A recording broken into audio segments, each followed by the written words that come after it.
Eu acho que eu vou começar com a Amanda, pra gente trocar uma ideia. É o seguinte, e aí, Pedrão, se tu conseguir jogar, a Amanda trouxe, ela faz uma preparação com a galera aqui no e-book, e ela traz aqui. Então, eu queria começar trocando uma ideia com a situação, a gente botar na tela, se tu conseguir, cara, botar aquela imagem, te mandei uma imagem com o TAF, tem as provas que são ali, e aí as duas vão poder falar um pouquinho aí do que acha e tal. Os índices, né?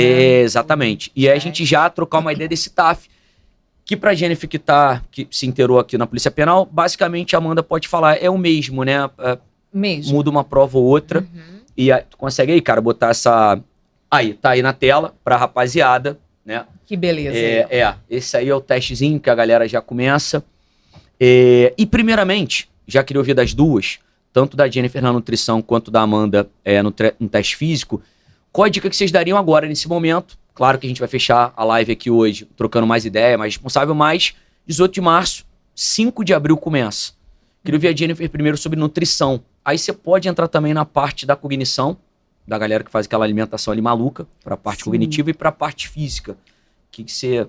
Então, com relação à parte física, é crucial uma nutrição adequada, justamente porque é um rendimento. É um rendimento de treinamento que esses participantes vão estar naquele dia do TAF. Então, a nutrição deles, desde agora até o dia, até a preparação, é completamente crucial. Então, eu falo, acho que é mais fácil falar paciente, que fica um pouco mais prático para mim.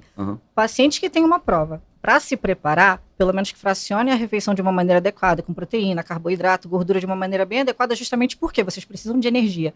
Energia justamente porque tem uma prova para poder participar. Fora que tem algumas estratégias que a gente consegue também adotar, com relação à suplementação, creatina, cafeína, como a gente tinha combinado ou conversado, que dá justamente para ele ter um bom rendimento nesse treinamento para poder preparar a prova. Agora, só uma coisa que a gente estava falando aqui. Crucial um acompanhamento também, porque... Não, com certeza, sem sombra de dúvidas. Um acompanhamento justamente para preparar eles desde agora até o dia da prova, porque não vai adiantar, não tem receita de bolo. Não tem uma coisa que você possa tomar, uma coisa que você possa fazer, justamente para poder ter uma preparação física. É igual ao mesmo trabalho da Amanda, ou seja, precisa de um tempo, a gente precisa de um tempo para dar energia para esse paciente, a gente precisa de um tempo de fazer, dependendo da fase desse paciente, se ele está com percentual de gordura um pouquinho elevado ou não, se ele precisa de mais energia ou não, justamente para poder preparar ele. Sim. E assim, o meu medo, que eu estava conversando com você, já vou revelar aqui para você, a questão da medicação, que a galera faz uso pra caramba, né? No caso, a galera chama ali, né, da Ritalina, do Vinvance e tal. E aí, a minha pergunta pra você não era nem pra entrar na medicação, por conta, né, das áreas, mas o metabolismo, ele fica afetado com essas medicações, uso abusivo de cafeína, como é que fica? Então, o uso abusivo, na verdade, do Vinvance ou Ritalina acabam com o metabolismo do sono, porque realmente é um medicamento para TDAH, não é para um paciente, uma pessoa que é saudável, e acabando com o metabolismo do sono, o que vai acontecer? O paciente vai ficar acordado, vai virar à noite, virando à noite ele não tem um bom rendimento no treino, e ele não traz um resultado. Com relação à cafeína, é praticamente a mesma coisa. Se eu te disser que a cafeína, dependendo do horário que você toma, ele metaboliza no seu corpo pelo menos umas 12 horas, dependendo de cada pessoa, paciente ou a pessoa pode estar cansada ou o que for, com o corpo cansado, mas a mente está lá trabalhando. E no outro dia, para ele, não é muito bom. Fora que também tem o uso abusivo dos medicamentos para emagrecimento, né? Que a gente vai chegar, não sei se você vai tocar nesse assunto. Claro que vou pra caramba. Principalmente porque a galera vai agilizar agora pra galera dos primeiros colocados que eu te falei. É uma medida inversamente proporcional. O cara que tira a melhor nota tem menos tempo pra preparação. É muita loucura isso. E às vezes ele quer agilizar tudo, a regra do vale tudo. E eu tenho medo, mas eu já vou tocar nesse emagrecimento aí também. E o que isso interfere pra galera fazer um acompanhamento. E antes de mais nada, já adicione a Jennifer Ferraz lá, cata lá o arroba dela, vai estar tanto no resenha quanto no podcast, já pra ir perguntando aí já como é que é, cuidado, isso aí vale na vida literalmente, tá? Amanda, treinamento, galera agora, só pra botar as duas, tanto a nutrição, né, a parte nutricional quanto a parte de treinamento físico, os caras estavam só focados ali na parte do estudo. E aí vocês agora estão com essa galera muita gente zerada. Treinamento. Então, assim, eu tenho alguns alertas pra fazer. Tipo, não é pra correr todos os dias, pelo amor de Deus. Porque o pessoal acha que vai correr todos os dias e vai recuperar o tempo perdido. Não vai. Já vi uma galera fazendo isso. Pois é. E aí, o que vai acontecer? Lesão. Aí vai lesionar e vai chegar no dia da prova lesionado. Outra coisa, atenção à execução correta dos testes. Sim. Tá? Até no meu e-book eu tenho foto, a gente vai botar tudo. agora já. Isso.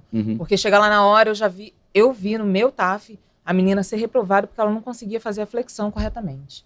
Isso dói, cara, porque você fez uma prova dificílima e chegar lá na hora...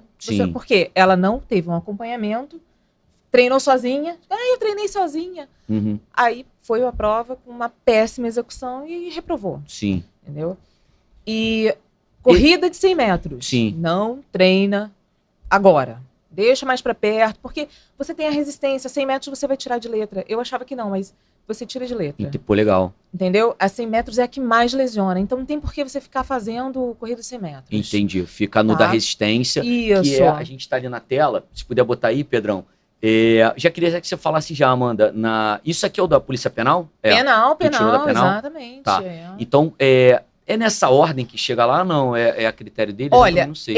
Eu não sei. No meu, a ordem foi corrida de velocidade primeiro. Aí, eu acho que eles raciocinaram bem, porque aí deu um intervalo para recuperar a musculatura da perna, né? Aí foi abdominal e flexão.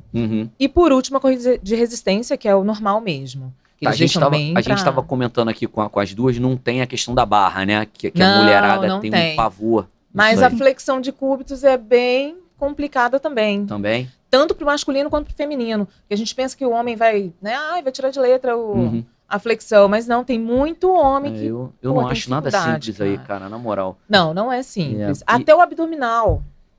Tem que ver a execução direitinho.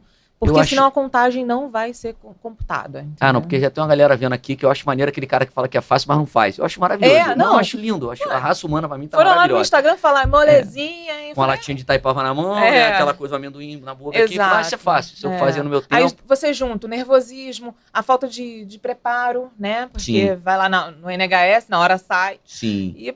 E não dá certo, cara. Tá. Jennifer, olhando assim, aqui as provas aqui...